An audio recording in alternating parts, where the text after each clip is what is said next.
अस्सलाम वालेकुम जी दोस्तों, क्या हाल है? ठीक ठाक हैं। आज हम जिस मौजू पे गुफ्तगू करेंगे वो बड़ा अहम मसला है, क़ज़ाए उम्री के हवाले से।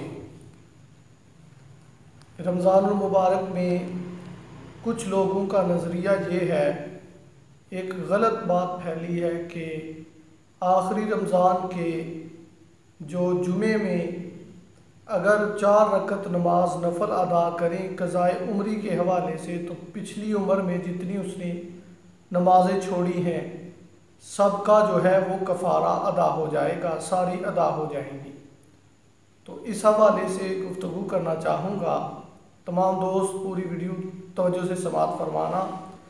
सबसे पहले तो बात यह है कि हुज़ूर नबी करीम सल्लल्लाहु अलैहि वसल्लम की कसीर अहादीस सहीहा से ये बात साबित है कि जब सरकार की नमाज क़ज़ा हो जाती तो सरकार उसको दोबारा अदा करती।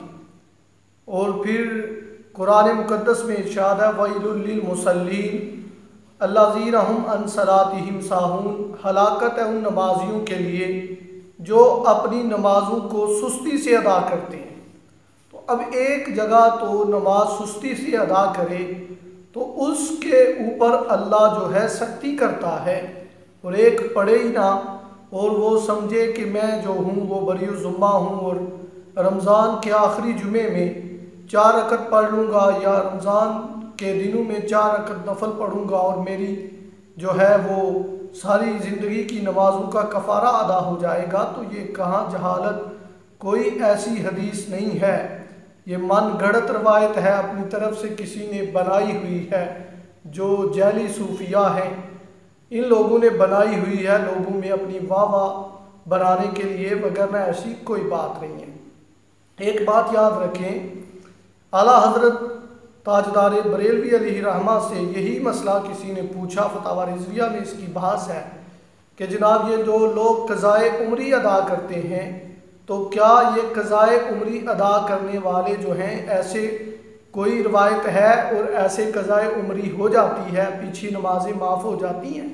आपने फरमाया नमाजें अदा करने का एक ही तरीका है, वो ये है कि जिसकी नमाज क़ज़ा हो गई है वो उसे क़ज़ा करके फिर पढ़े, तो यही तरीका है, इसके अलावा कोई तरीका नहीं है। जिसने भी ये बात फैलाई है ये जहालत है, नादीनियत है, हदीस सहीहा से इसका कोई ताल्लुक़ नहीं है। ये फतावा रिज़विया शरीफ में और दीगर फ़िक़ह की किताबों में ये मसला लिखा हुआ है। और एक बात और आपकी जो है तसल्ली के लिए बयान करना चाहता हूँ कि याद रखें, कोई नफल भी कभी फ़र्ज़ का सवाब पूरा नहीं कर सकता। मिसाल के तौर पे एक बंदे ने बग़ैर उज़्र शरी रमज़ान शरीफ का रोज़ा छोड़ दिया, फ़र्ज़ रोज़ा रमज़ान का है और अब उसने छोड़ा तो फिर उसे पछतावा हुआ कि मैंने ये रोज़ा छोड़ा है, तो अगर पूरे 11 महीने भी रोज़ा रखे तो रमज़ान के एक दिन का सवाब पूरा नहीं हो सकता। वो क्योंकि जो रमज़ान का रोज़ा था ये फ़र्ज़ था और जो उसने पूरे रमज़ान के अलावा पूरे 11 महीनों के रोज़े रखे हैं तो ये फ़र्ज़ नहीं है, ये नफल थे, और नफल कभी फ़र्ज़ का सवाब पूरा नहीं कर सकता। नफल नफल है, फ़र्ज़ फ़र्ज़ है, सुन्नत सुन्नत है, वाजिब वाजिब है, हर एक का अपना अपना दर्जा है। अब क़ज़ा के लिए ज़रूरी ये है कि अगर फ़र्ज़ क़ज़ा हो गए हैं तो वो फ़र्ज़ जो है क़ज़ा करके अदा करेगा, तो ऐसे ही अदा होगा, वगरना नहीं होगा। अगर किसी बंदे ने नमाजें छोड़ी हैं तो पूरी ज़िंदगी भी नफल पढ़ता रहे और वो कहाँ उतनी रकत ही पढ़े जितनी उसने फ़र्ज़ छोड़े हैं, लेकिन पढ़े नफल करके, तो फिर भी उसके फ़र्ज़ अदा नहीं होंगे, क्योंकि उसकी नीयत नफलों की है, फ़र्ज़ों की नहीं है, और उसने जो छोड़े थे वो फ़र्ज़ थे, और फ़र्ज़ जो है वो अदा करने के लिए फ़र्ज़ की ही नीयत करनी पड़ेगी और फ़र्ज़ ही अदा करने पड़ेंगे। अगर किसी ने नमाज फ़र्ज़ अदा नहीं की तो फिर उसे अल्लाह ताला रोज़े क़यामत या जिस दिन कब्र में जाएगा, तो जो हदीस पाक है कि इबादत में सबसे पहले जो सवाल किया जाएगा नमाज का किया जाएगा, उसकी नमाजें अगर पूरी नहीं हुई तो अल्लाह फिर इसे जहन्नुम का अजाब देगा। ये कसीर रवायात से ये बात साबित है। तो अब आप नमाजें कज़ा करने का तरीका जो किताबों में लिखा हुआ है, फ़िक्र की किताबों में, वो कई तरह से लिखा है, लेकिन यहाँ पे मैं एक तरीका आसान बता देता हूँ आप लोगों को। किसी बंदे की पीछे ज़िंदगी में नमाजें रह गई हैं, साल की, 2 साल की, 5 साल की, जितनी भी हैं, उसे पता है कि अंदाज़न मेरी इतने साल की नमाजें रह गई हैं और मैंने वो इतने साल नमाजें अदा नहीं की, तो फिर वो क्या करे? बेहतर तो ये है कि जल्दी से जल्दी सारी नमाजें पढ़े। लेकिन अगर वो ऐसे नहीं कर सकता तो फिर सबसे बेहतरीन हल ये है कि अल्लाह ताला से सच्चे दिल से माफ़ी मांगे और हर नमाज के साथ एक नमाज पढ़ना शुरू कर दे। फ़र्ज़ एक नमाज के पढ़ना शुरू कर दे। मिसाल के तौर पे उसकी 1 साल की नमाजें छूट गई थी, उसने नहीं पढ़ी थी, अब उसे पछतावा है तो तौबा सच्चे दिल से करे और फिर फजर के साथ फजर पढ़े, ज़ोहर के साथ ज़ोहर पढ़े, असर के साथ असर पढ़े, मगरिब के साथ मगरिब पढ़े, इशा के साथ इशा पढ़े। ऐसे एक साथ अगर रोज़ाना बिला नागा एक एक नमाज के साथ एक एक नमाज पढ़ता रहेगा तो उसकी जो है वो 1 साल की नमाजें कज़ा जो हो गई थी वो उनकी कज़ा पूरी हो जाएगी। ऐसे अगर किसी की 2 साल की हैं तो 2 साल पढ़े, किसी की 5 साल की हैं तो 5 साल पढ़े, किसी की 10 साल की हैं तो 10 साल पढ़े। तो पहले सच्ची तौबा करे। उम्मीद है कि जब ये बंदा सच्ची तौबा करके पढ़ना शुरू कर देगा तो फिर अल्लाह अपना फजल फरमाएगा। अगर ज़िंदगी ने वफा नहीं की तो शायद अल्लाह उसे अपने फजल से माफ़ फरमा दे।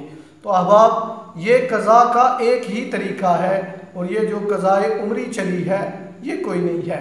एक और मसला मैं वजाहत करना चाहता हूँ दोस्तों के लिए कि दोस्त अहबाब जो नवाफल की कसरत करते हैं रातों को या दिन को, तो जिनकी नमाजें रह गई हैं तो वो कोशिश करें नवाफल की जगह अपनी कज़ा नमाजें जो है वो पढ़ा करें कि चलो जितने वो नवाफल पढ़ते हैं उतनी कज़ा उनकी हो जाएंगी, तो कज़ा करने का गुनाह इनके ज़िम्मे बाकी रहेगा, लेकिन नमाज छोड़ने का गुनाह जो है वो इनके ज़िम्मे से उठा लिया जाएगा। तो जो लोग नवाफल की कसरत करते हैं रमज़ान शरीफ की रातों में या दीगर दिनों में नवाफल की कसरत करते हैं तो उनको चाहिए कि वो नवाफल की जगह अपनी कज़ा नमाजें पढ़ें ताकि उनकी कज़ा नमाजें कम होती जाएं और जल्द से जल्द जितनी कज़ा नमाजें रह गई हैं दोस्त अहबाब वो कज़ा नमाजें पढ़ें और किसी ऐसे जो है जाहिल की बातों में ना आए कि ऐसे करने से नमाजें अदा हो जाती हैं और कुछ कहते मेरे दिल की नमाज है।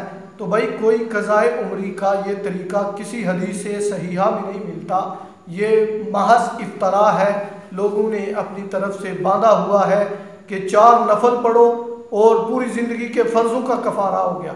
कहाँ पूरी ज़िंदगी के नफल एक फ़र्ज़ का कफ़ारा अदा नहीं कर सकते और कहाँ 4 नफल पढ़ो और पूरी ज़िंदगी के फ़र्ज़ों का कफ़ारा हो जाए।